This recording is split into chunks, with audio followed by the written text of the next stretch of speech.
Friends, today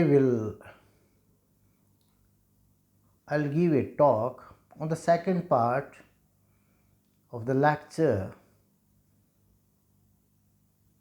given explaining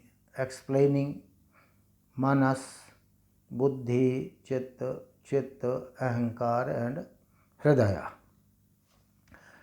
Now in the second part we would proceed further and we would find that three main terms have been used in the philosophical texts based upon this the chitta, mana, buddhi and ahankara. And those three terms are chidakasha, chittakasa and mahakasha. Since now we have known the actual meaning of these terms, it will become easy for us to understand the meaning of chidakasha and chittakasa. Chidakasha is formed from chitta, that single T, and chittakasa is formed from chitta, that double T.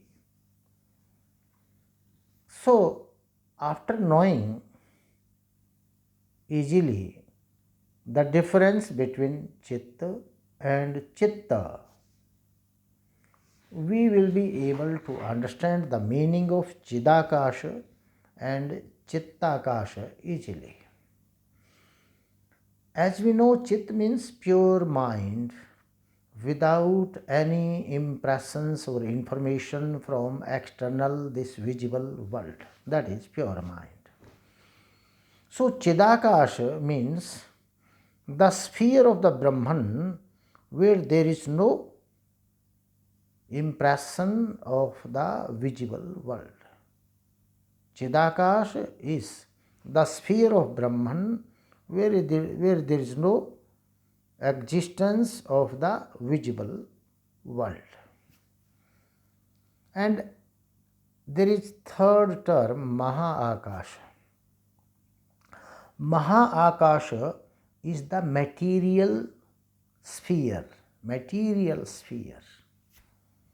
And chittakasha is the sphere of an individual chitta. So, when the samashti is concerned, samashti means universality. When we talk about the universal mind, means Brahman, that is chidakasha. From universal mind, we have the jiva's mind, individual souls. So that individual soul's mind is the chitta, having full information, maximum information of the visible world. So chittakasha is the sphere of an individual, made by individual as per his information of the external world. So chittakasa is the sphere or material sphere of the individual person, and the perimeter of chittakasha is as per his understanding of the visible world and whatever information he has gathered from the information from the visible world, that has formed his chittakasha. If he is very much involved in the visible world, then his chittakasha is very big. If he is less involved, his chittakasha is lesser size.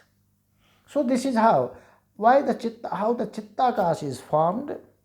Chittakasa is formed with the interaction of individual mind with the mahakasha.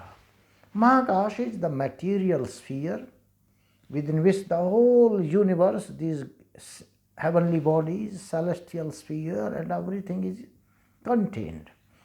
This mahakasha, in fact, it is formed from the chidakasa itself. Akasha, the word akasha is generally used for sky or ethereal world. But the actual meaning of akasha is not the vacuum or the sky or some ethereal world. Actual meaning, as per the Shastras, of akasha is samantat kashate prakashate iti akasha, that which is illumined all around. Means this illumination, that light, this light of the stars and everything that illumines the whole of the observer space, so that is mahakasha. And chidakasha is also a sort of light sphere of the Brahman, because Brahma is also a source of eternal light. The Upanishad says, Tasya bhasha sarvam idam vibhati. The light of the Brahman enlightens the whole universe. So, from that chidakasa formed, from the spiritual light sphere is formed this material light sphere. In fact, the light of the material light sphere is the source of life on the earth, because all amino acids, they are generated or created from the light. They can be produced from the light. And when the amino acids, they are bombarded with proteins, the life originates. This is the research of the scientists, modern scientists. So this light is the source of life. And the source of this light is chidakasa. That is why the Upanishad says, Tasmad Atmanaha idam akashaha sambhutaha. From that light sphere. Atma means that light sphere, spiritual light sphere. Or from that Brahman, akashaha sambhutaha. This mahakasha originated. And mahakash means all this panch-bhautika world, these five great elements, the world created with the help of these five great elements, or this trigunatmaka srishti, sattva, rajas and tamasika srishti, creation. So, one place there is a chidakasa, from chidakasa evolved mahakasha, and jiva is in between. And the chitta of the jiva, or the soul, mind of the soul, when it interacts with the mahakasha, by its interaction with mahakasha, the chittakasa is formed. If the mind of the individual soul would not have interacted with the mahakasha, this material akasha, then chittakasa would not have formed. And chittakasa would have occupied or assumed its original form as chidakasa. But since the mind has the sanskara of ahankara, that is individuality, and due to that sanskara of ahankara, the individual soul got separated from Brahman and it got involved with the mahakasha. It got attracted because the things which are the cause of one's fall are easily attracted. One can easily attract it to the things which are the cause of your destruction. So the chitta, due to the sanskara of ahankara, when it separated from the chidakasha, the soul, then its mind got involved with the mahakasha, with this visible universe.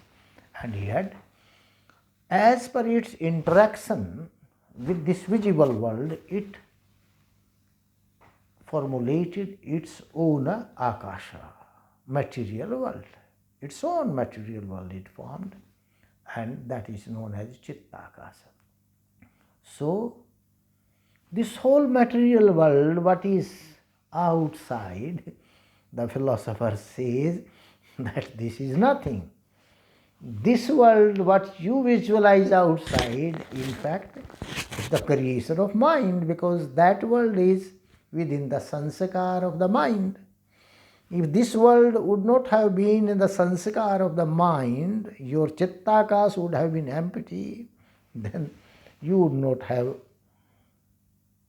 to interact with this visible world, because the world is inside, so the same is radiating outside. That is why the Indian philosopher says, try to reduce the sphere of chittakasha. If you are not able to reduce the chittakasha, you will keep cycling in this world. In one way or another, you will be taking one life or another life. You will be there in one species or another species as per your sanskaras. So what is the way out? How to purge your mind or clean your mind from this material akasha? How to decrease the size of the material akasha in your mind so that the size of chidakasa may increase. For that, the only way out is, because mind dwells in the body. Body is the house of the mind. And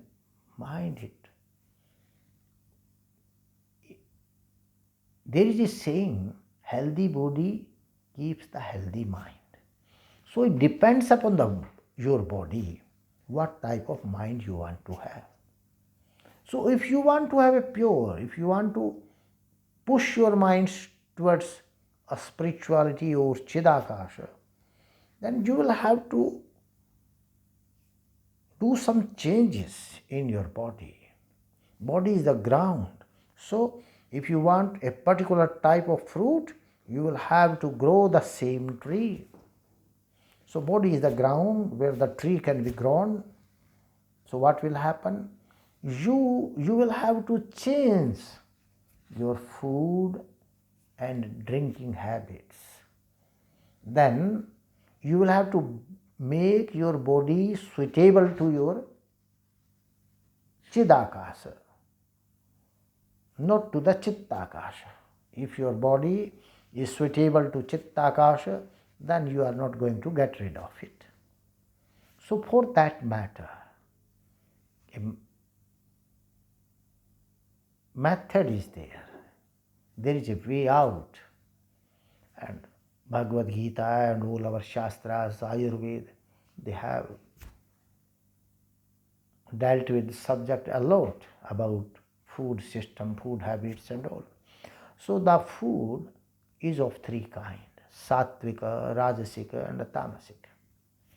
So if you want to feed your body with the tamasic and rajasic food, then you cannot get rid of the chittakasha. You will keep involved into this material world. The chittakasha cannot transform into the chidakasha. So what will happen? I think everybody knows the division of foods in sattvika, rajasika and tamasika. I should not waste much time on these aspects. Briefly I can say the fresh food, fruits, juices and all vegetarian light food which has not been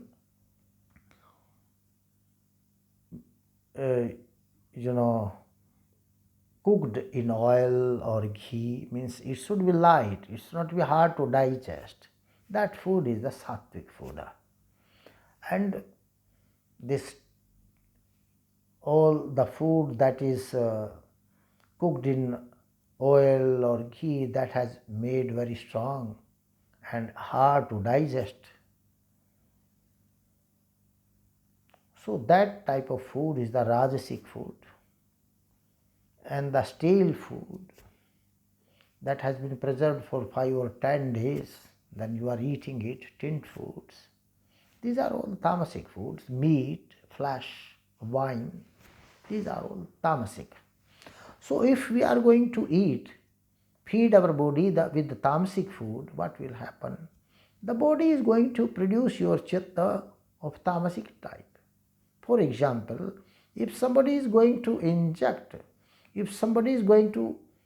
take meat or some animal's meat, that means he is going to inject that animal's sanskar in his mind. That tamasic animal sanskar is the tamasic sanskar. And with that sanskar, he can never think of getting the birth of a human being. He will have to go to the Narakalokas, the lower species, as I told earlier, the species of animals, the species of birds, and the last tamasic species are the plants and vegetations. And Rajasic species, they are animal, birds, insects, and all these things. And Sattvic species is the human being. So if you want, it is not possible for everybody to attain moksha. But at least we can do one thing, that we cannot revert down. We can maintain our status quo. We are human beings. So at least we must try to keep ourselves at the level of human being. Divinity is very difficult, no doubt. It will take thousands of births practice to attain divinehood and the moksha. But at least we can maintain our status quo, and we can retain our humanship in the next lives also. For that, we shall have to follow the routine of the sattvic food, and we must avoid all these tamasic and rajasic foods. When they are avoided, then at least we will be able to retain some sattvic sanskaras. The sanskaras of Drishya Jagat, visible world, are there in our mind. We cannot get rid of them.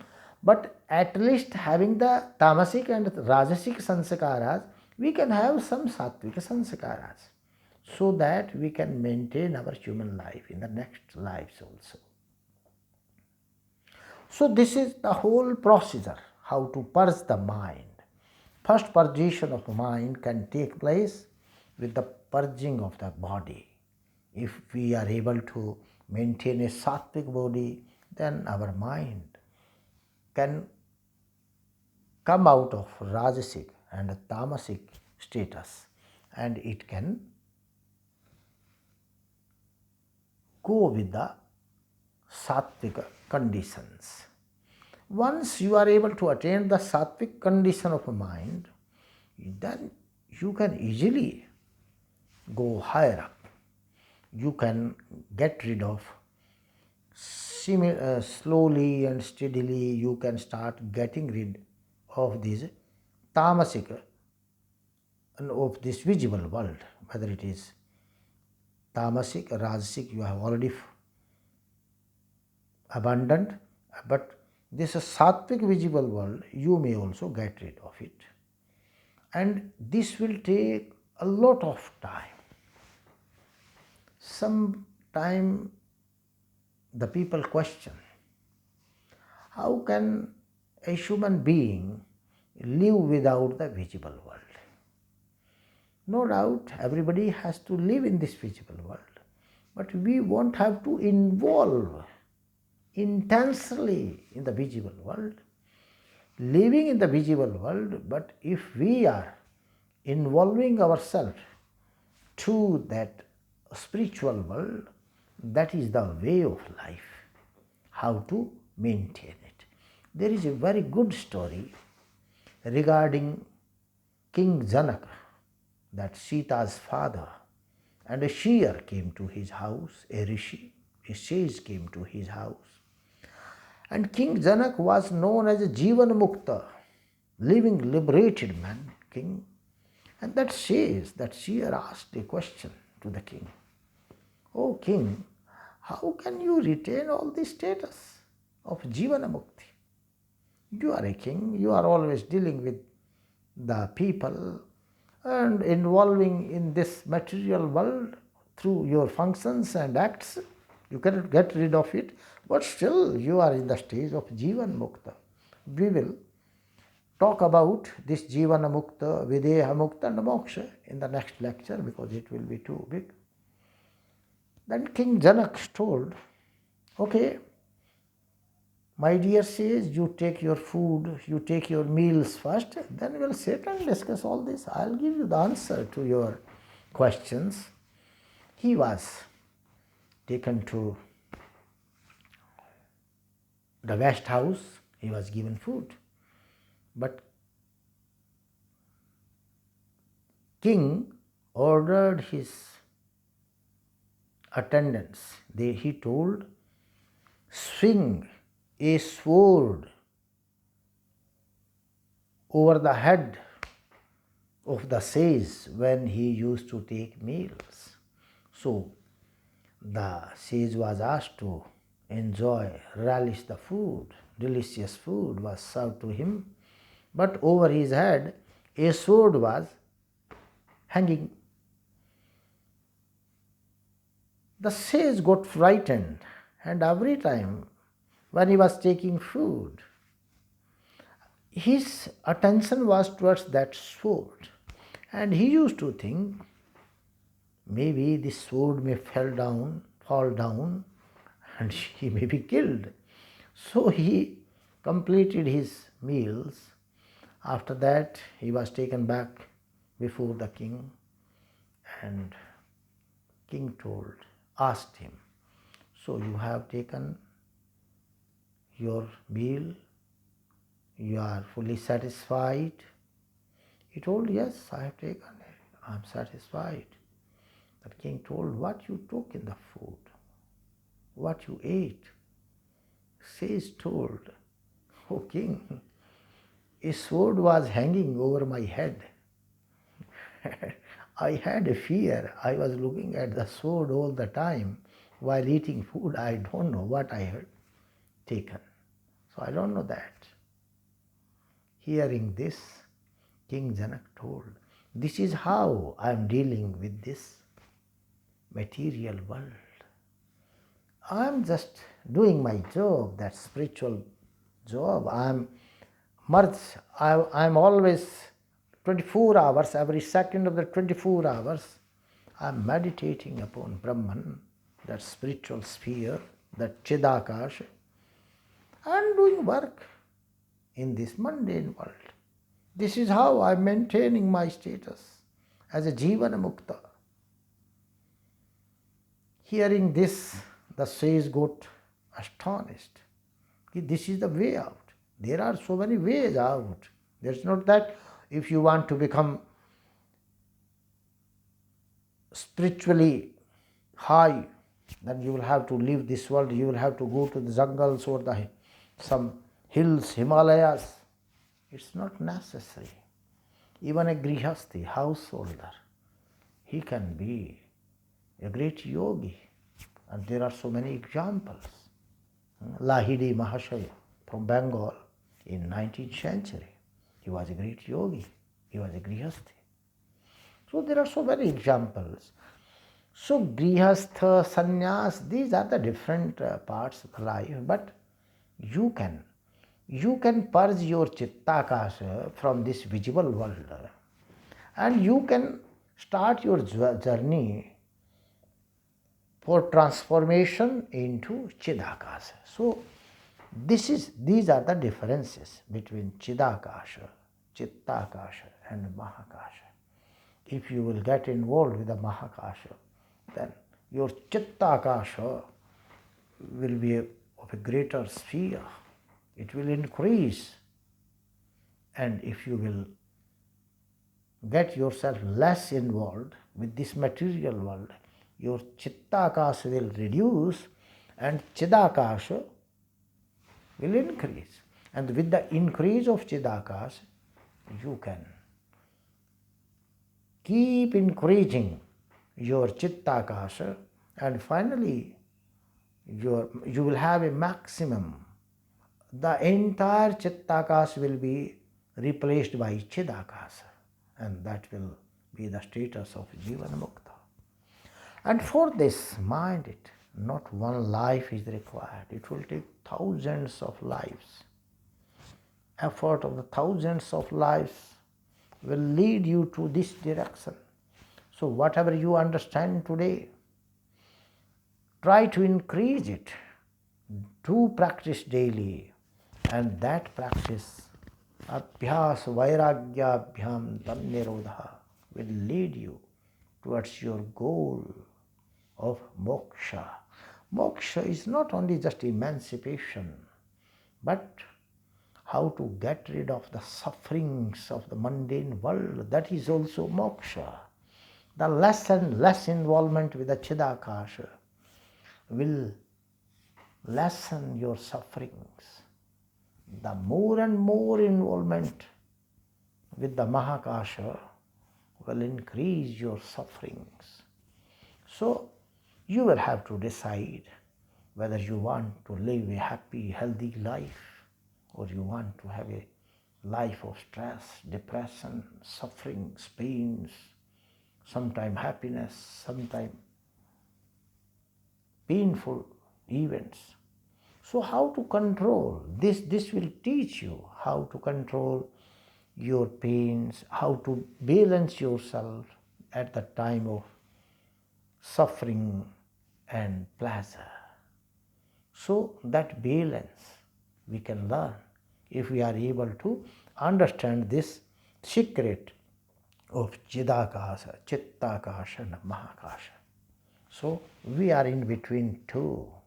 So if we try to tend towards chidakasha, we will move towards divinity. We can uplift ourselves, elevate our being. And if we are leaning towards mahakasha, then we will be leaning towards suffering, pains, stress and whatnot. So I think in this lecture you would have been able to understand this philosophical secret of life, how to maintain balance of chittakasha between these two spheres. Thank you.